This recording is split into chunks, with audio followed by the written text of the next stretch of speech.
سر لا مکان سے طلب ہوئی سوئے منتہا وہ چلے نبی، کوئی حد ہے ان کے عروج کی بلغ العلا بکمالہ۔ تمام تعریف اللہ بزرگ و برتر کے لیے جو ہمارا خالق، مالک اور ہمارا پالن ہار ہے۔ بے حساب درود و سلام آقائے نامدار حضرت محمد مصطفیٰ صلی اللہ علیہ وسلم کی ذات اقدس پر کہ آپ ہی کے طفیل کارخانہ قدرت رواں دواں ہیں۔ اللہم صلی علی سیدنا و مولانا محمد و علی آل سیدنا و مولانا محمد وبارک وسلم۔ ناظرین محترم، السلام علیکم ورحمۃ اللہ وبرکاتہ۔ میں ہوں آپ کا میزبان سمیر احمد، اور اس وقت ARYQ TV پر آپ پروگرام روشنی سب کے لیے ملاحظہ کر رہے ہیں۔ جو موضوع ہے گزشتہ 2 پروگرامز میں بھی آپ نے ملاحظہ کیا، اسی سلسلے کی یہ کڑی معراج النبی صلی اللہ علیہ وسلم پر آج بھی گفتگو کا شرف حاصل کریں گے۔ یقیناً اللہ رب العزت نے اپنے پیارے محبوب حضرت محمد مصطفیٰ صلی اللہ علیہ وسلم کو بے شمار معجزات سے نوازا، اور اس میں جو سب سے منفرد، سب سے نمایاں اور سب سے الگ اسرار و رموز رکھنے والا جو معجزہ ہے اس کو معراج النبی صلی اللہ علیہ وسلم کے نام سے جانا جاتا ہے۔ اور یہ ایک ایسا معجزہ ہے ناظرین کہ جس میں بے شمار معجزات مزین کیے گئے۔ نبی کریم علیہ السلام کا قلیل ترین وقت میں طویل ترین سفر طے کرنا، یہ میرے مصطفیٰ کریم علیہ السلام کا معجزہ ہے۔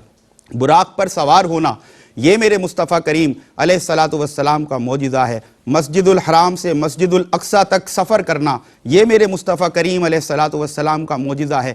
7 آسمانوں پر تمام انبیاء علیہ السلام سابقین میں سے بہت سے انبیاء علیہ السلام کو ملاقات کا شرف عطا کرنا، یہ میرے مصطفیٰ کریم علیہ السلام کا معجزہ ہے۔ اور پھر سدرۃ المنتہا پہنچ کر جبرائیل علیہ السلام کا عرض کرنا کہ یا رسول اللہ، جبرائیل اس سے آگے بڑھا تو اس کے پر جل جائیں گے، یہ میرے مصطفیٰ کریم علیہ السلام کا معجزہ ہے کہ آپ سدرۃ المنتہا سے بھی آگے نکل جاتے ہیں، اور پھر وہ مقام آتا ہے جس کو مقام قاب قوسین کہا جاتا ہے۔ یہ مرتبہ، یہ رفعت، یہ بلندی میرے مصطفیٰ کریم علیہ السلام کو عطا کی جاتی ہے۔ الغرض کہ یوں کہیے کہ مکان سے لامکان اور پھر لامکان سے مکان تک کا یہ جو سفر معراج ہے، یہ میرے مصطفیٰ کریم علیہ السلام کا وہ معجزہ ہے جس کو معجزہ ہے معراج النبی صلی اللہ علیہ وسلم کے نام سے جانا جاتا ہے۔ آج یقیناً ناظرین گزشتہ 2 پروگرامز میں ہم نے جو سوالات شامل کرے کیٹیگوریکلی، اسپیسیفکلی ہم نے اسی معراج کے ٹاپک کو کور کیا۔ آج کچھ ایسے سوالات ہم اس پروگرام میں شامل کریں گے کہ جو ہماری یہ رہنمائی کریں گے کہ معجزے کی حقیقت کیا ہوتی ہے، قرآن میں کیا اصطلاحات آتی ہیں، کیوں اس کی ضرورت پیش آتی ہے، انبیاء علیہ السلام کے ادوار میں کیوں معجزات جو ہے اس کو پیش کیا گیا، اور اللہ رب العزت کی عطا سے انبیاء علیہ السلام نے مختلف معجزات دکھائے، اس پر گفتگو کریں گے۔ ممتاز معروف علماء کرام میرے ساتھ اس وقت اس ایوان میں موجود ہیں، کسی تعارف کے محتاج نہیں، میرے دائیں جانب موجود ہیں، اور قبلہ بہت خوبصورت گفتگو فرماتے ہیں۔ رب تعالیٰ کا ان پر کرم ہے کہ ان کو علوم دینیہ سے نوازا، اور کرم بالائے کرم یہ ہے کہ جس شیریں انداز سے آپ گفتگو کرتے ہیں دل کرتا ہے کہ بس سنتے چلے جائیں۔ مفتی ارشاد حسین سعیدی صاحب ہمارے ساتھ موجود ہیں۔ قبلہ السلام علیکم ورحمۃ اللہ۔ وعلیکم السلام ورحمۃ اللہ وبرکاتہ۔ جزاک اللہ مفتی صاحب، خیر مقدم آپ کا پروگرام، بہت شکریہ۔ اور آپ ہی کے ساتھ میرے بائیں جانب تشریف فرما ایک اور ممتاز عالم دین، لاکھوں سننے والے چاہنے والے موجود ہیں، اور جس انداز سے، جس شیریں انداز سے، جو ٹھہراؤ آپ کی گفتگو میں بلا مبالغہ عرض کر رہا ہوں ناظرین ملتا ہے، سننے والوں کے دل اش کر اٹھتے ہیں۔ حضرت علامہ حافظ اویس احمد صاحب ہمارے ساتھ موجود ہیں۔ قبلہ السلام علیکم ورحمۃ اللہ۔ وعلیکم السلام ورحمۃ اللہ وبرکاتہ۔ بہت شکریہ حافظ صاحب، بہت شکریہ علامہ صاحب، بہت شکریہ۔ قبلہ مفتی صاحب آپ کی طرف آؤں گا۔ سر سب سے پہلے ابتدان میں چاہتا ہوں کہ یہ فرمائیے گا کہ معجزے کی حقیقت کیا ہے، اصل میں معجزہ کہتے کسے ہیں؟ بسم اللہ۔ جی بہت خوبصورت سوال ہے، اور آپ نے معجزہ معراج مصطفیٰ صلی اللہ علیہ وسلم کی جو ایک جھلک پیش کی ہے بہت خوب انداز میں، اللہ تعالیٰ آپ کو مزید برکتیں عطا فرمائے، جزاک اللہ۔ اسی کے تناظر میں یقیناً یہ سمجھنا ضروری ہے کہ معجزہ کیا ہوتا ہے اور معجزہ کی حقیقت کیا ہے۔ ٹھیک۔ اس میں یہ عرض کروں گا کہ معجزہ اپنے لفظ اور لغوی معنی کے اعتبار سے یہ اسم فاعل کا صیغہ ہے معجزۃن، معجز، عقل کو عاجز کر دینے والا، عقل کو بے بس کر دینے والا۔ ٹھیک۔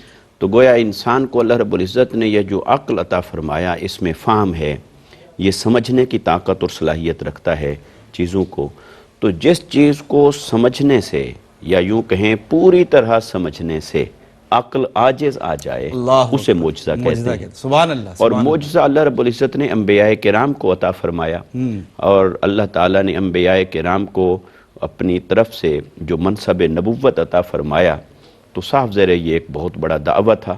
انہوں نے انسانیت کے سامنے دعوی الوہیت بھی کیا، لا الہ الا اللہ، اور اپنی نبوت و رسالت کا بھی سامنے رکھا۔ تو سامنے سے اس دعوے کی دلیل کے طور پر کچھ تقاضا ہوتا تھا، تو جب سامنے سے دعوے کی دلیل پوچھی جائے تو دلیل ہونی چاہیے، تو دلیل معجزہ ہوا کرتا تھا۔ اللہ رب العزت نے انبیاء کرام کو معجزات عطا فرمائے، اور جب بھی کوئی ان سے تصدیق کے لیے چاہتا کہ آپ کیوں مان لیں ہم آپ کو کہ آپ اللہ کے نبی ہیں، اور کیوں اس بات پر یقین لے آئیں کہ جو کچھ آپ کہہ رہے ہیں وہ حق ہے، وہ سچ ہے، تو اس کی کوئی دلیل، اس کا کوئی ثبوت، تو اس کے طور پر معجزہ پیش کیا جاتا۔ اچھا، معجزہ جس کو سمجھنے سے انسانی عقل عاجز آ جائے، عقل جتنا بھی کوشش کرے اسے سمجھنا چاہے مگر عاجز آ جائے۔ اب سوال یہ پیدا ہوتا ہے کہ پھر انبیاء کرام کو اپنے اس دعوی حق کی تصدیق کے لیے دلیل کے طور پر معجزہ کیوں عطا کیا جاتا تھا؟ جب ہم اس سوال کو دیکھتے ہیں تو اس فطری طور پر ہمیں نظر آتا ہے کہ انسان جو ہے یہ بیسیکلی عقل کے پیچھے چلتا ہے۔ ٹھیک، اگر یوں کہا جائے کہ اس انسان کا جو امام ہے وہ عقل ہے، یا یوں کہا جائے کہ انسان جو زندگی گزار رہا ہے، زندگی کا سفر رواں دواں ہے، اس میں عقل کو اللہ رب العزت نے انسان کی اٹ سیلف ڈرائیونگ سیٹ پہ بٹھایا ہے، تو لہٰذا عقل جو اسے کہتا ہے وہ وہی کرتا ہے۔ اور ہاں کبھی کبھار ایسے ہوتا ہے کہ پھر دل ہے، دل کا کام ہے چاہنا، اور عقل کا کام ہے سوچنا اور غور و فکر کرنا۔ تو کبھی ایسا ہوتا ہے کہ عقل کسی بات کے خلاف ہوتی ہے مگر دل کی چاہت اس پر غالب آ جاتی ہے تو انسان وہ کرتا ہے۔ مگر یہ کہ اکثر زندگی کے جو فیصلے ہیں انسان کی فکر سے لے کر اس کے عمل تک جتنی چیزوں کو دیکھیں تو انسان اپنی عقل کے پیچھے چلتا ہے۔ تو جب انبیاء کرام کی تشریف آوری ہوتی تھی تو ضروری ہوتا تھا کہ پہلے تو اسی عقل کو لگام ڈالی جائے، پہلے تو اس عقل کو اپنے سامنے سرنگوں کیا جائے، اس عقل کو مجبور کیا جائے کہ وہ ماننے اور سمجھنے پر تیار ہو جائے، ورنہ تو یہ سمجھے گا نہیں، اور یہ سمجھے گا نہیں تو پھر مانے گا کیسے؟ تو لہٰذا وہ جتنے سوال عقل اٹھائے گی تو وہ عقل پھر اسی میں الجھی رہے گی اور انسان راہ ہدایت کی طرف نہیں آئے گا۔ تو گویا کہ اللہ رب العزت نے انبیاء کرام کو یہ ایک ایسا ٹول عطا کر کے بھیجا کہ اس انسان کو پہلے آپ اپنے سامنے جھکائیے، یعنی اپنی دعوے کے سامنے جھکائیے، اور دعوے کے سامنے یہ تبھی جھکے گا جب کوئی ایسا کرشمہ دیکھے گا جس کو دیکھ کر اس کی عقل حیرت میں ڈوب جائے گی۔ تو جب عقل حیرت میں ڈوب جائے گی، اس کے پاس کہنے کے لیے کچھ نہیں ہوگا، تو پھر وہ مانے گا۔ تو جب وہ آپ کو مانے گا تو پھر آپ اسے اللہ کی راہ دکھائیے، کیا بات ہے، پھر اسے توحید کی راہ دکھائیے، پھر اللہ کی عبادت اور بندگی کی راہ دکھائیے، تو پھر اسے وہ طرز زندگی دے دیجئے اپنے اسوہ حسنہ سے جس پر چل کر وہ اللہ کو راضی کر سکے۔ سو انسان کو جو اللہ تک پہنچانا تھا اس کے لیے انبیاء کرام کے دعویٰ کی دلیل کے طور پر عقل کو جھکانا ضروری تھا۔ سو معجزہ عقل کو جھکاتا ہے اور پھر اسے اللہ کی طرف لے کے جاتا ہے۔ سبحان اللہ، سبحان اللہ، ماشاءاللہ۔ قبلہ علامہ صاحب، میں آپ کی طرف آؤں گا۔ معجزے کے حوالے سے قرآن سے ہمیں کیا ریفرنسز ملتے ہیں اور کیا اصطلاحات یا ٹرمینالوجیز استعمال ہوتی ہیں معجزے کے لیے قرآن مجید و فرقان حمید؟ بسم اللہ الرحمن الرحیم۔ جی بڑی خوبصورتی سے جو معجزے کی حقائق ہیں قرآن و حدیث کی روشنی میں قبلہ مفتی صاحب نے بیان فرمایا۔ بے شک۔ دیکھیں جو لفظ معجزہ ہے اس کی حقیقت تو بیان کی، معجزے کا لفظ جس معنی میں ہمارے معاشرے میں استعمال ہوتا ہے، جیسے ہم کہتے ہیں نا کہ نبیوں کا معجزہ ہے، لفظ بھی مشہور و معروف ہے اور عام طور پہ معنی بھی اس کا لوگوں کو پتہ ہوتا ہے، اس کا مفہوم عام طور پہ لوگوں کو پتہ ہوتا ہے۔ مگر قرآن کریم نے لفظ معجزہ کو معجزے کے معنی میں قرآن میں استعمال نہیں کیا، یعنی یہ اصطلاح لفظی اعتبار سے قرآن کی اصطلاح نہیں ہے۔ قرآن کریم نے ویسے تو لفظ معجزہ قرآن میں استعمال ہوا ہے مختلف جو ہے وہ الفاظ کے ساتھ، مثال کے طور پہ قال یا ویلتا اعجزت ان اکون مثل ھذا الغراب، عاجز ہونا، قابیل نے اس کا ذکر کیا۔ وما انتم بمعجزین، اللہ پاک کافروں سے کہتا ہے کہ تم اپنے رب کو عاجز نہیں کر سکتے. اللہ. یوں تو یہ استعمال ہوا ہے لیکن جس معنی میں ہم بات کر رہے ہیں معجزہ، نبیوں کا context پہ معجزہ، use نہیں ہوا. یہ یوز نہیں ہوا. ٹھیک. تو اب سوال آئے گا کہ قرآن کس اصطلاح میں بات کرتا ہے جب اس کو وہ ذکر کرتا ہے؟ ٹھیک. تو سب سے بنیادی اصطلاح قرآن کی جو معجزے کے لیے ہے وہ ہے آیتن. آیتن. آیا کے معنی ہے قرآن کریم میں آیا کا لفظ بہت سارے، پھر یہ لفظ خود بھی بہت سارے معنوں میں آیا ہے. ٹھیک. جیسے جو قرآن کریم کی آیات ہیں، تلک آیات اللہ کہتے ہیں نتلوہا، تلاوت، آیت اس کا معنی مطلق نشانی کے معنی میں قرآن کریم میں کہ اللہ کی نشانیاں تم پر، زمین، آسمان، فلک، پہاڑ، ان کا تذکرہ، یہ نشانی اس معنی میں آیا ہے آیا کا لفظ. اور خاص طور پہ آیا کا جو لفظ ہے یہ معجزے کے معنی میں بھی استعمال ہوا ہے. بالکل ٹھیک. وَأَقْسَمُوا بِاللَّهِ جَهْدَ أَيْمَانِهِمْ لَإِنْ جَاءَتْهُمْ آيَةٌ لَيُؤْمِنُنَّ بِهَا. وہ کہا کرتے تھے کہ قسم اٹھا کے کہتے تھے کہ جب معجزہ ہم دیکھ لیں گے نا تو مان لیں گے، تو ہمیں معجزہ دکھائیں. ایک تو اللہ نے ان کو جواب دیا قُلْ إِنَّمَا الْآيَاتُ عِنْدَ اللَّهِ. اللہ اکبر. اے نبی ان سے کہہ دیئے اپنی عادتیں خراب نہ کرو، معجزے اللہ کے پاس ہیں، جب اس کو ظاہر کرنے ہوں گے کر دے گا. اور تمہاری حقیقت یہ ہے کہ انہا اذا جاءت لا یؤمنون، تمہیں معجزے دکھائیں بھی نا تو تم ایمان نہیں لاؤ گے. تو اس آیت میں جو بار بار لفظ آیا یا آیات استعمال ہوا ہے، مفسرین فرماتے ہیں کہ وہ خاص معجزے کے معنی میں استعمال ہوا ہے. بہترین اصطلاح. ہاں، اسی طرح اور بہت سارے مقامات پر لفظ آیا جو ہے وہ بہت ساری آیات میں، چونکہ وقت کم ہے میں نے ایک آیت کا حوالہ دے دیا. اس کے ساتھ ساتھ قرآن کریم میں بینہ کا لفظ معجزے کے لیے استعمال ہوا ہے. بینہ بڑی وضاحت کے ساتھ، یعنی جب معجزہ آ جاتا ہے نا، بینہ کے معنی ہوتے ہیں واضح، تو پھر وہ حق اور باطل کو واضح کر دیتا ہے. وہ انسان کی حقیقت کو واضح کر دیتا ہے کہ تمہاری اوقات کیا ہے، حیثیت کیا ہے، رب کی طاقت کیا ہے، رب کی قدرت کیا ہے. قد جاءتکم بینۃ من ربکم، آیا تمہارے پاس تمہارے رب کی طرف سے معجزہ.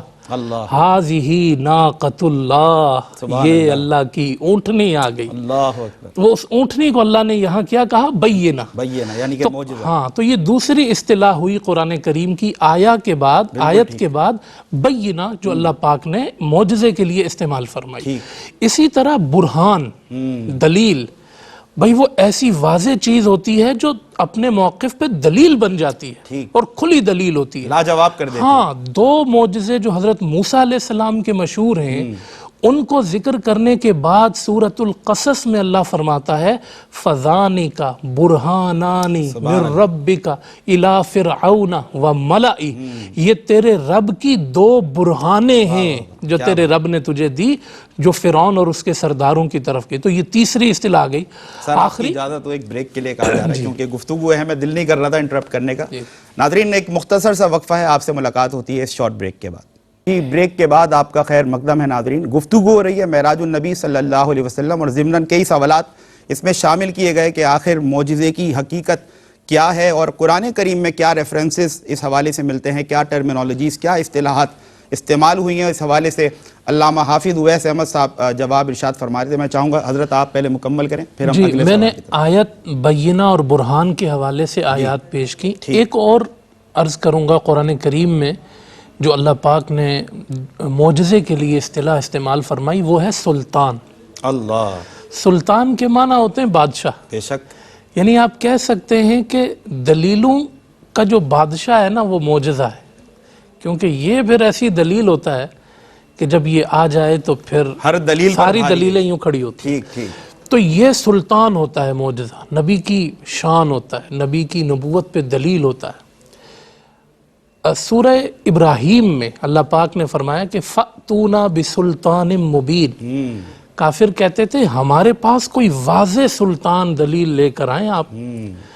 تو وہ اسی انداز میں جو پہلے میں نے آیا کے ضمن میں ذکر کیا جواب دیا گیا. آپ ان سے یوں کہیں وَمَا كَانَ لَنَا أَن نَأْتِيَكُمْ بِسُلْطَانٍ إِلَّا بِإِذْنِ اللَّهِ. بے شک. ہم جو بھی سلطان لے کے آتے ہیں وہ اللہ ہی کے اذن سے لے کر آتے ہیں. بے شک.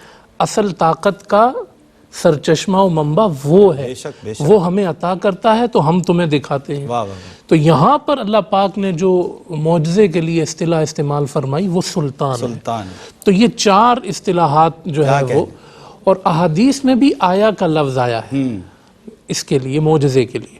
یہ تقریباً 2 صدی ہجری میں جا کے پھر یہ جو لفظ معجزہ ہے یہ اس معنی میں استعمال عام ہو گیا، استعمال ہو گیا۔ قرآن کریم نے ان اصطلاحات کو استعمال کیا ہے، اور ظاہر ہے کہ اگرچہ یہ قرآن میں نہیں آیا لفظ معجزہ اس معنی میں، مگر اس کے استعمال میں کوئی حرج نہیں ہے، کیونکہ اپنے معنی میں یہ واضح ہے۔ ماشاءاللہ، سبحان اللہ۔ علامہ صاحب بہت خوب۔ قبلہ مفتی صاحب آپ کی طرف آؤں گا۔ حضرت، کیونکہ ان یوجول ہیپننگ کو، ان یوجول ایونٹ کو، ماورائے عقل جو چیز رونما ہو ہمارے سامنے، اسے ہم معجزہ کہتے ہیں، جو ابتدا میں آپ نے بہت خوبصورت وضاحت کی۔ میں چاہوں گا کہ جو جتنے بھی انبیاء علیہ السلام سابقین ہیں یا نبی کریم علیہ السلام کے دور میں کیا سرکمسٹانسز ہوتے تھے کہ ضرورت پیش آتی تھی کہ کوئی معجزہ جو ہے وہ ظاہر ہو، کیا ارشاد فرمائیں گے؟ جی یقیناً، جیسا کہ ابھی علامہ صاحب نے بہت خوبصورت انداز میں یہ واضح فرمایا کہ قرآن مجید میں کہاں کہاں لفظ معجزہ کے معنی میں استعمال ہوا ہے، ٹھیک، اور یقیناً جہاں جہاں استعمال ہوا ہے تو پس منظر میں کسی نبی کا ذکر ہے، ٹھیک، اور جب کسی نبی کا ذکر ہے تو ان کو پیش آنے والے حالات اور واقعات کا تذکرہ ہے، یا جب ہر نبی نے اپنی قوم کے سامنے دعویٰ رکھا اللہ کی وحدانیت کا اور اپنی نبوت کا، بے شک، تو اکثر ایسا ہی ہوا کہ ماننے والے بھی ہوئے مگر انکار کرنے والے بھی سامنے کھڑے ہوئے۔ صحیح، تو جب انکار کرنے والے سامنے کھڑے ہوئے تو مزاحمت اور مخالفت کے ماحول میں انہوں نے معجزات بھی طلب کیے اور مخالفت بھی کی، اور ایسا بھی ہوا کہ معجزات طلب کرنے کے باوجود، معجزات دیکھنے کے باوجود وہ اپنی ہٹ درمی پر، اپنے انکار پر اسی طرح اڑے رہے اور انہیں ماننے کی توفیق نہ ملی۔ مگر یہ کہ معجزہ انبیاء کرام کی زوات سے ظاہر ہوا، اور وہ اس ماحول کے مطابق ہوا کرتا تھا۔ ٹھیک، جیسے مثلا حضور تاجدار کائنات صلی اللہ علیہ وسلم سے قبل حضرت عیسیٰ علیہ السلام کی بعثت ہوئی، تو حضرت عیسیٰ علیہ السلام جس زمانہ میں تشریف فرما ہوئے تو یہ جو طب کا شعبہ ہے یہ اپنے عروج پہ تھا، صحیح، یعنی ایسی ایسی دوائیاں ایجاد ہو چکی تھیں اس زمانے کے اندر حکماء اور اطباء نے کہ بیماریوں کو وہ بھانپ لیتے، جان لیتے اور اس کا علاج کر لیتے۔ تو لہٰذا جب انسان اپنے جس ہنر پہ ناز کر رہا ہو تو اللہ کا نبی اس دور میں تشریف فرما ہوتا تھا، اللہ اللہ، تو وہ ان کے ناز کو اسی فیلڈ میں اسی مناسبت سے توڑتا تھا۔ کیا کہنے سر، تو اللہ تعالیٰ نے حضرت عیسیٰ علیہ السلام کو کیا عطا فرمایا؟ وہ مردوں کو زندہ فرما دیتے۔ اللہ اکبر، تو گویا دکھا دیا کہ تم تو بیماروں کو صرف صحت یاب کرتے ہو، تو چلو بیمار کو صحت یاب کرنا اپنی جگہ ایک اچھی بات صحیح، مگر وہ زندہ تو تھا۔ بالکل ٹھیک، تو عیسیٰ علیہ السلام کی شان یہ ہے کہ انہوں نے مردوں کو زندہ فرما بھائی دیا ہے۔ کیا کہنے ہیں مفتی اور صاحب، پھر یہ بہت کہ سبحان اللہ، اسی طرح جو بیمار ہوتا، کوڑھی کے مرض میں مبتلا ہوتا، یعنی اس زمانے کی جو ناقابل علاج امراض تھیں ان کو حضرت عیسیٰ علیہ السلام شفا یاب فرما دیتے کیا کہنے ہیں، اور مردے کو زندہ فرما دیتے، تو یہ معجزہ عطا فرما دیا۔ سبحان اللہ، اسی طرح ہم دیکھتے ہیں کہ حضرت موسیٰ علیہ السلام کے زمانہ مبارک میں یہ جو جادوگری کا فن تھا یہ اپنے عروج پر تھا، تو اللہ رب العزت نے حضرت موسیٰ علیہ السلام کو وہ معجزہ عطا فرمایا، آپ کا جو عصا مبارک تھا وہ اژدہا بن گیا اور اس کا ظہور ہوا۔ تو گویا کہ عرض کرنے کا مقصد یہ ہے کہ ہر دور کے اپنے تقاضے ہوتے تھے، اور ہر دور کے اندر رہنے والے انسانوں کے جو آنکھیں مشاہدہ کر رہی ہوتی تھیں اس کے تناظر میں اللہ رب العزت نے انبیاء کرام کو معجزات عطا فرمائے۔ ٹھیک، تو ہر نبی کو اللہ رب العزت نے معجزات سے نوازا، مگر یہ کہ معجزہ کا ظہور یا صدور وہ تب ہوتا ہے جب آگے طلب ہو، ٹھیک، کہ منکرین نے طلب کیا کہ ہم آپ کو کیوں نبی مانیں، ہم کیوں آپ کو اپنے اوپر فوقیت دیں، فضیلت دیں، کس دلیل کی بنیاد پہ آپ ہمارے سامنے اللہ کے نمائندے ہیں، اور کس دلیل کی بنیاد پہ ہم اپنے آباء و اجداد کے اعمال کو چھوڑ دیں، عقیدے کو چھوڑ دیں، دین کو چھوڑ دیں اور آپ کی بات کے پیچھے چل پڑیں۔ تو جب بھی وہ طلب سامنے آتی تھی تو طلب پر اس کا اظہار لازم ہو جاتا تھا، تو اللہ رب العزت نے انبیاء کرام کو وہ معجزات عطا فرمائے، اور وہ جو معجزات دیکھنے والے ہوتے تھے ان میں سے بھی پھر جن کو اللہ پاک توفیق عطا فرماتا تھا ان کی عقل سرنڈر کرتی ٹھیک اور وہ انبیاء کرام کی نبوت کو تسلیم کرتے اور اللہ کی توحید اور تعلیمات پر آ جاتے. صحیح. لیکن اس کا مطلب یہ نہیں کہ معجزہ کے سامنے ہر ایک نے سرنڈر کیا. تو بہت سارے ایسے بھی تھے کہ جو اپنے انکار اور ہٹ درمی کے اندر اتنے پختہ ہو گئے تھے کہ انہوں نے معجزات دیکھنے کے باوجود بھی اس کا اقرار نہیں کیا, اور اقرار نہیں کیا تو نہیں مانے, اور نہیں مانے تو پھر بالآخر کئی انبیاء کرام کا یہ ہوا کہ انہوں نے فرمایا تھا پھر نہیں مانو گے تو عذاب آئے گا, لہٰذا عذاب آتے رہے. تو وہ چونکہ عذاب کی جو وعید ہوتی تھی وہ بھی انبیاء کرام کے اس دعویٰ کا حصہ ہوا کرتی تھی. صحیح. کہ انبیاء کرام آ کر فرماتے اللہ کو ایک مانو, اللہ کے احکام پر چلو ورنہ عذاب آئے گا. لہٰذا چونکہ عذاب کی جو وعید تھی وہ ان کے دعوے کا حصہ ہوا کرتی تھی, تو جنہوں نے معجزات دیکھنے کے باوجود بھی نہ مانا تو ان پر وہ وعید بھی پوری ہوئی اور وہ عذاب بھی ہوئے, اور کئی قوموں کو اللہ نے اس میں تباہ فرما دیا. ٹھیک ہے, سبحان اللہ, ماشاءاللہ. ناظرین یقیناً جب ہم دیکھتے ہیں کہ معجزات کا ظہور ہو رہا ہے, اور جیسے کہ مفتی صاحب نے قبلہ فرمایا کہ ضرورت جب ہوتی, طلب ہوتی, تو پھر یہ معجزات کا ظہور ہوتا, اور یہ اللہ کی ہی توفیق ہوتی کہ معجزہ دیکھنے کے بعد بھی کچھ ہوتے جو اپنی عقلوں کو سرنڈر کرتے, سر تسلیم خم کرتے, اور پھر اپنے اپنے نبی کی جو ان کا دین ہے ان کو فالو کرتے. لیکن کئی ایسے بھی ہوتے جیسے کہ نبی کریم علیہ السلام کے دور میں بھی ہم نے دیکھا کہ پتھروں نے کلمہ پڑھا, اسی طرح چاند کے 2 ٹکڑے کیے گئے, آفتاب کو پلٹایا گیا, دیگر کئی ایسے معجزات ہیں. لیکن یہ یقیناً اللہ کی ہی توفیق ہوتی ہے کہ انسان ایمان کی دولت حاصل کر پاتا ہے, ورنہ کتنے ہی کفار تھے جنہوں نے نبی کریم علیہ السلام سے ایسے کئی معجزات کا ظہور دیکھا لیکن پھر بھی ایمان کی دولت سے محروم رہے. قبلہ علامہ حافظ اویس احمد صاحب, سر میں آپ سے جاننا چاہوں گا کہ مختلف جو انبیاء علیہ السلام ہیں ان کو کیا معجزات عطا کیے گئے, کچھ اس کی تھوڑی سی تفصیل, اور کیا تمام ہی انبیاء علیہ السلام کو معجزات دیے گئے, اس کے پہ بھی ارشاد فرمائیے گا. جی بسم اللہ الرحمن الرحیم. بنیادی بات یہ ہے کہ معجزہ جو ہوتا ہے وہ نبی کی نبوت کا دلیل ہوتا ہے, نبی کے اوصاف میں سے ہوتا ہے, اور دوسری بات یہ کہ نبی کا خاصہ ہوتا ہے. اللہ, معجزہ جو ہے وہ نبی کے لیے, یہ کسی اور کے لیے نہیں ہے ظاہر. ہاں, اس طرح کا کوئی ایسا معاملہ, کیونکہ معجزہ کہتے ہیں وہ کام کہ جو ایک روٹین کے کام سے ہٹ کے ہو, عادت کے کاموں سے ہٹ کر ہو, ما فوق الفطرہ ہو, فطرت سے اوپر ہو. تو ظاہر ہے کہ اگر اس طرح کا کوئی کام غیر نبی سے واقع ہو, صادر ہو, تو اس کو پھر معجزہ نہیں کہتے, اس کو کرامت کہتے ہیں. تو اللہ پاک نے سارے ہی نبیوں کو نشانیوں کے ساتھ بھیجا ہے. خود آپ صلی اللہ علیہ وسلم نے فرمایا کہ اللہ نے جو بھی نبی بھیجا تو اسے نشانی عطا کر کے بھیجا, اور قرآن کریم میں جتنے انبیاء کرام کا ذکر آیا ہے ان میں سے اکثر انبیاء کرام کے معجزات بھی اللہ پاک نے بیان فرما دیے. اب قرآن کریم کو اگر معجزات کی تفصیل سے ہم دیکھیں, ظاہر ہے کہ ہر شخص یہ جانتا ہے کہ قدر تفصیلات ہیں اس میں, آیات ربانی میں.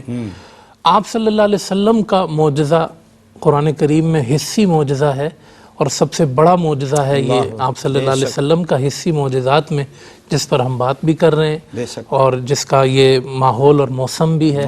معجزہ معراج النبی صلی اللہ علیہ وسلم 2 مقام پہ اللہ پاک نے ذکر فرمایا, سبحان الذی اسری بعبدہ لیلا من المسجد الحرام الی المسجد الاقصی والنجم اذا ہوا ما ضل صاحبکم وما غوا وما ينطق عن الہوا ان هو الا وحی یوحی. پھر فرمایا ثم دنا فتدلی فکان قاب قوسین او ادنی. اللہ اکبر. اچھا, حضرت سلیمان علیہ السلام کے حوالے سے ہم دیکھتے ہیں کہ جیسے کم وقت میں اور وقت کا ان کے سامنے سمٹ جانا اور طاقت کا اظہار ہونا معجزے میں. قال الذی عندہ علم من الکتاب انا آتیک بہ قبل ان یرتد الیک طرفک. سبحان اللہ. ایک بہت بڑا جو ہے وہ ممبر ہے اور جس تخت ہے جس کو جو ہے وہ لے کر آنا ہے, اور کئی میل کی مسافت پر ہے وہ, اور پلک چھپکنے سے پہلے وہ جو ہے انہوں نے اٹھا کر وہاں پہ حضرت سلیمان علیہ السلام کے سامنے رکھ دیا. تو یہ حضرت سلیمان علیہ السلام کا ہی معجزہ ہے, کیونکہ ان کے امتی سے یہ ظاہر ہوا ہے, تو یہ ان کی مجلس کی ہی برکات سے. اسی طرح حضرت سلیمان علیہ السلام کا خود اللہ پاک نے وقت کے حوالے سے جو ذکر فرمایا، ولی سلیمان الریح غدوها شہر ورواحها شہر، واہ، صبح صبح جو ہوا کے دوش پہ سفر کرتے تھے وہ 1 مہینے کی مسافت ہوتی تھی، اللہ اور شام میں جو وہ ہوا کے دوش پہ سفر کرتے تو ایک شام کا سفر 1 مہینے کی مسافت پر ہوا کرتا تھا۔ یعنی کہ وقت سمٹ جاتا تھا۔ وَأَصَلْنَا لَهُ عَيْنَ الْقِطْرِ وَمِنَ الْجِنِّ مَنْ يَعْمَلُ بَيْنَ يَدَيْهِ بِإِذْنِ رَبِّهِ، اور جنات جو ہے نا وہ سامنے ہوتے تھے، ان کے ظاہر ہوتے تھے اور کام پہ لگائے ہوئے تھے، جیسے عام بندے نے مزدور لگائے ہوتے ہیں نا، حضرت سلیمان علیہ السلام نے جنات لگائے ہوئے ہوتے تھے۔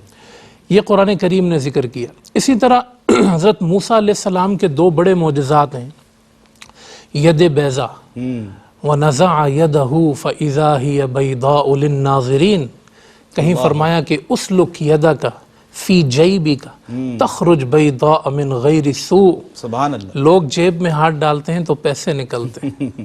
حضرت موسیٰ سے کہا آپ اپنی جیب میں ہاتھ ڈال کے نکالیں گے تو وہ سورج کی طرح روشن ہو۔ اللہ اکبر، اللہ، تو یہ معجزہ قرآن کریم نے ذکر کیا۔ اور پھر اس کے علاوہ جو اژدہے کا معجزہ ہے، اور یہ بھی ذہن میں رہے کہ حضرت موسیٰ علیہ السلام پہلے گئے، انہوں نے پہلے بات کی کہ بھائی آپ کو اللہ، آپ کی طرف اللہ نے مجھے بھیجا ہے، رسول بنا کے بھیجا ہے، آپ اس کو تسلیم کریں۔ نہیں مانے، بالآخر پھر وہ اژدہے کا فَإِذَا هِيَ ثُعْبَانٌ مُبِينٌ، قرآن کریم کہتا ہے کہ ایک بہت بڑا اژدہا کوبرا، اور جو ہے وہ وہاں ظاہر ہوا، اور پھر اس کی جو نشانی تھی وہ ان پر اس طرح ظاہر ہوئی کہ پھر فرعون اور اس کی جو پوری فوج ہے وہ سامنے جو ہے وہ شکست خوردہ نظر آتی ہے۔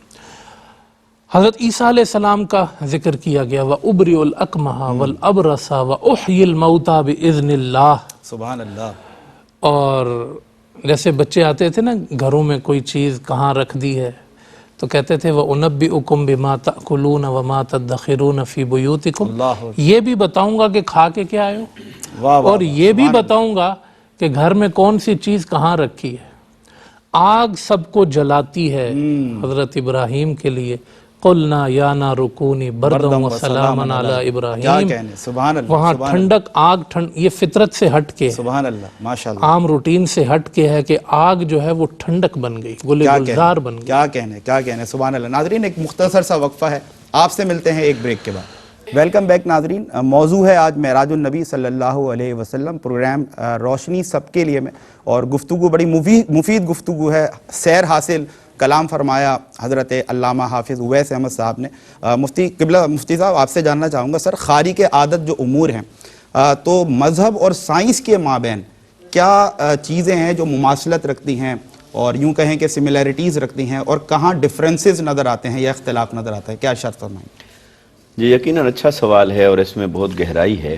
ہمیں اس سے معجزات کی حقیقت کو سمجھنے میں عقلی اعتبار سے بہت مدد ملتی ہے۔ ٹھیک، دیکھیے معجزہ جیسا کہ ابھی گفتگو جاری ہے، عقل اس کے سامنے سرنڈر کرے اسے معجزہ کہتے ہیں۔ معجزہ کہتے ہیں۔ اچھا، عقل کا پہلے شاہ سوار تھا فلسفہ، آج ہے سائنس۔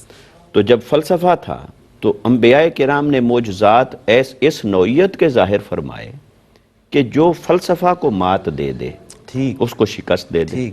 ایسے ہر زمانے کے اپنے اپنے جیسا ماحول تھا، یا انسان کی جو اختراع تھی، جو اس کی ایجادات تھیں، جو اس کی اسپیشلٹی تھی، جو اس کا ہنر تھا، اس کو مات دی انبیاء کرام کے معجزات نے، تبھی انسان نے ان کے قدموں کے سامنے سر جھکایا عقل نے۔ اب انسان کا سفر جاری و ساری ہے، اب فلسفہ کے بعد سائنس آ گئی۔ اب جب سائنس ہے تو سائنس اور فلسفہ کی جو بنیادیں ہیں وہ یکسر مختلف ہیں۔ فلسفہ کا میدان اور ہے، سائنس کا میدان اور ہے۔ تو جب سائنس کا میدان اور ہے اور اس کی نیچر آف ریسرچ ڈیفرنٹ ہے، اس کے سوچنے کا انداز مختلف ہے، تو لہٰذا اب معجزات ایسے ہونے چاہیے جو سائنس کو بھی اپنے سامنے جھکائیں اور مات دیں۔ اب میں چند چیزیں یہاں پر عرض کرتا ہوں۔ جیسا کہ میں نے ابھی تھوڑی دیر قبل عرض کیا تھا کہ حضرت عیسیٰ علیہ السلام کے معجزات کا تعلق ان کے زمانے کے تناظر میں رکھ کے دیکھا جائے، ایسے حضرت موسیٰ علیہ السلام کو معجزات عطا ہوئے، ان کے زمانے کے حالات کے ساتھ اس کو کیا جائے۔ اب آقا علیہ السلام کو جو اللہ رب العزت نے آخری نبی اور خاتم النبیین بنا کر بھیجا ہے، تو اب قیامت تک انسان کی عقل کا سفر جس طرف جاری و ساری رہنا تھا تو میرے آقا صلی اللہ علیہ وسلم کے معجزات کو بھی اللہ رب العزت نے اسی میدان میں اس سپرلیٹو ڈگری پر رکھا ہے کہ سائنس کی راہ پر چلتا چلتا انسان جب اپنے آخری درجے پر پہنچے گا تو وہ حضور کے معجزات کے سامنے سرنڈر کرے گا. مثال کے طور پر سائنس کہتی ہے کہ یہ جو آج کل کرۂ ارضی کے اس کی حدوں سے باہر نکلنے کے لیے جیسے خلا کی طرف بھیجے جاتے ہیں تو خلا کی طرف جب جائیں گے تو زمین کی کرۂ ارضی سے نکلیں گے. اس نکلنے کے لیے جو زمین کی کشش ہے وہ آپ کو کھینچتی ہے اور نکلیں گے کیسے؟ جب آپ کی رفتار زیادہ ہوگی. تو سائنس کہتی ہے کہ 40,000 کلومیٹر فی گھنٹہ کی رفتار سے اگر کوئی چیز جا رہی ہے تو وہ کرۂ ارضی کی حدود سے نکلنے میں کامیاب ہو سکتی ہے، ادروائز نہیں ہوگی. اب یہ سائنس یہاں پر پہنچی. اب آقا علیہ السلام کس پر سوار ہوئے؟ براق، جس کا ذکر ملتا ہے کہ آپ سواری پر سوار ہوئے تو براق. تو براق جو ہے وہ اس میں مبالغہ کا صیغہ ہے. اس سے ہے برق. برق کیا ہے؟ بجلی. لائٹ. تو لائٹ کی رفتار کیا ہے؟ سائنس کہتی ہے کہ 1,86,000 میل یا 3 لاکھ کلومیٹر فی گھنٹہ کی رفتار سے وہ سفر کرتی ہے. تو یہ لائٹ کی جو رفتار ہے اس کو برق کہیں. تو آقا علیہ السلام جس سواری پر سوار ہوئے مسجد حرام سے وہ ہے براق، یعنی ملٹیپل سپیڈ آف لائٹ. اس سے آقا علیہ السلام نے ٹریول کیا اور وہ بھی ابھی آپ کی طاقت نہیں تھی، آپ کی رفتار نہیں تھی، وہ رفتار اس سواری کی تھی جس پر آپ سوار تھے. تو اس کے ضمن میں آیا کہ جہاں اس کی نگاہ پڑتی وہیں پہلا قدم پڑتا. اور پھر اسی طرح جب وہ کرۂ ارضی سے بھی اس رفتار سے نکلا تو سائنس اب اس کے سامنے سرنڈر کر رہی ہے. اچھا، پھر آقا علیہ السلام جب یہ براق نیچے رہ گیا، پھر جبرائیل بھی نیچے رہ گیا، پھر رف بھی نیچے رہ گیا، اور پھر آقا علیہ السلام اپنی رفتار سے چلے اور وہ لا مکان کا سفر تھا. اب یہاں سمیٹتا ہوں، میرا خیال وقت سمٹ رہا ہے تو میں بھی سمیٹتا ہوں. آج انسان اپنی سائنس کی ترقی کے نتیجے میں فخر کر رہا ہے اپنے گلوبلائز ہونے پر کہ میں نے پورے گلوب کو، پوری زمین کو ایک گلوبل ویلیج میں تبدیل کر دیا ہے، یہ میری کمیونیکیشن ہے. تو وہ اپنے گلوبلائز ہونے پر ناز کر رہا ہے، اس کو وہ حاصل کر چکا ہے اور اب اپنے آپ کو یونیورسلائز بنا رہا ہے. اب وہ چاند کو تسخیر کر رہا ہے، مریخ، دوسرے سیارے، ستارے. تو اب گلوب سے نکل کر وہ یونیورس کے اندر اپنی ایکسیس کو بڑھا رہا ہے. تو جب انسان گلوبلائز ہونے کے بعد یونیورسلائز ہونے کا سفر شروع کر چکا ہے تو یہ یونیورسلائز ہونے کا سفر جب اس کے کلائمیکس تک پہنچے گا تو وہ یونیورس کے نیچے کھڑا ہوگا، آسمانوں کے نیچے کھڑا ہوگا. اور اس دور کا انسان جب دیکھے گا معجزہ معراج مصطفیٰ کو کہ حضور کیسے او ادنا کی بلندیوں پر پہنچے، تو لہٰذا اس دور کا انسان بھی حضور کے معجزہ معراج کے سامنے سرنڈر کرے گا، تسلیم کرے گا، اور وہ لا الہ الا اللہ محمد رسول اللہ کا معراج ہوگا. ماشاءاللہ ماشاءاللہ. قبلہ علامہ صاحب، میں چاہوں گا کہ جو گفتگو ہے تسلسل جاری ہے، اسی سے فائدہ اٹھاتے ہوئے اسلام اور سائنس اور معجزات کے کانٹیکسٹ میں ہی ایک میسج اگر آپ کی طرف سے جائے. جی بالکل، بڑی خوبصورت گفتگو کی مفتی صاحب نے. قرآن کریم نے کہا ہے کہ وَسَخَّرَ لَكُم مَا فِي السَّمَاوَاتِ وَمَا فِي الْأَرْضِ جَمِيعًا مِّنْهُ، کہ زمین و آسمان میں سب کچھ اللہ نے تمہارے لیے مسخر کر دیا. تو اب سائنس تو آہستہ آہستہ مسخر کر ہی رہی ہے، لیکن اس کی معراج جو ہے اور اس کی جو سب سے بلند سطح ہے وہ معجزہ معراج النبی صلی اللہ علیہ وسلم ہے کہ حضور نے ایسا سفر کیا کہ واقعی نظر آ رہا تھا کہ آسمان سے نیچے بھی سب کچھ حضور کے لیے مسخر ہے، آسمان سے اوپر بھی سب کچھ حضور کے لیے مسخر ہے، سدرہ حضور کے لیے مسخر ہے، جبریل امین حضور کے لیے مسخر ہے، اور عرش حضور کے لیے مسخر ہے. یہ ساری چیزیں جو مسخر ہوئی ہیں، جو اس آیت کریمہ سے ہمیں پتہ چلتا ہے، وہ ذات رسالت مآب صلی اللہ علیہ وسلم ہے. اور سائنس جو ہے وہ اپنے دامان تجسس کو پھیلائے ہوئے جہاں جہاں تک بھی پہنچے گی تو اسے یہی خبر ہوگی کہ مجھ سے پہلے مصطفیٰ یہاں سے جا چکے، سبحان اللہ سبحان اللہ، چاند تک پہنچ گئے نا. تو اس کی دراڑ بتا رہی ہے حضور یہاں سے گزر چکے ہیں، یہ حضور کا کھلونا تھا. تو یہ آپ صلی اللہ علیہ وسلم کی جو اس معجزے کی بلندی ہے، اور پھر جو ایک امتی کے لیے جو اس میں واضح پیغام ہے کہ سب کچھ تمہاری عقل نہیں ہے.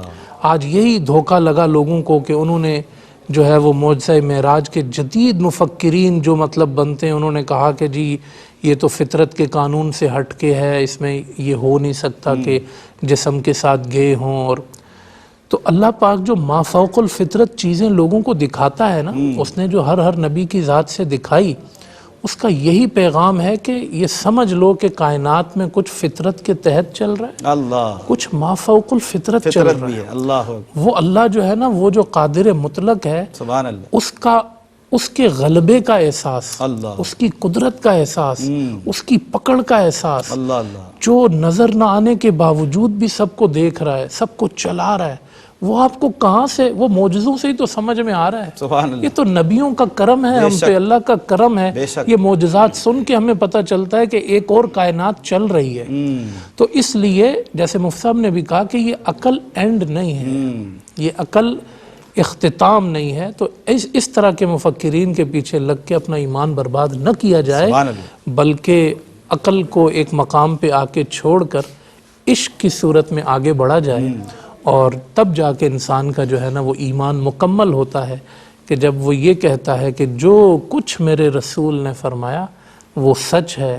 اسی چیز نے ابو بکر کو صدیق بنایا ہے، اسی چیز نے صحابہ کرام کو صحابہ کرام بنایا، اور یہی چیز مومن کو مومن بناتی. سبحان اللہ سبحان اللہ ماشاءاللہ. اور اسی لیے ڈاکٹر علامہ محمد اقبال نے فرمایا کہ خرد نے کہہ بھی دیا لا الہ تو کیا حاصل، دل و نگاہ مسلمان نہیں تو کچھ بھی نہیں. میں اپنے دونوں معزز مفتیان کرام کا بہت شکر گزار ہوں. سر جزاک اللہ، بہت شکریہ. مفتی ارشاد حسین سعیدی صاحب، بہت احسن کلام، مفید گفتگو، اور مجھے پورا یقین ہے کہ بہت ہی استفادہ کیا ہوگا دیکھنے والے تمام ناظرین. حضرت علامہ حافظ اویس احمد صاحب، سر آپ کا بہت مشکور ہوں. بہت ماشاءاللہ مفید گفتگو. مولا آپ دونوں کو سلامت رکھے اور عافیت دارین نصیب فرمائے. ناظرین، جاتے جاتے معراج النبی صلی اللہ علیہ وسلم سے بس اتنا ہی کہ تیری نگاہ ناز نے مست مجھے بنا دیا، فرش سے لے کے عرش تک سارا جہاں دکھا دیا، اور یاد ہے مجھ کو طور پر تیری وہ لن ترانیاں، ان سے کہا نہیں، اور یار کو سب دکھا دیا. پھر کیوں نہ دل ریاض میں آئیں نظر تجلیاں، غار ہرا کے چاند نے رخ سے نقاب اٹھا دیا، غار ہرا کے چاند نے رخ سے نقاب اٹھا دیا. اپنے میزبان سمیر احمد کو دیجیے اجازت. السلام علیکم ورحمۃ اللہ وبرکاتہ.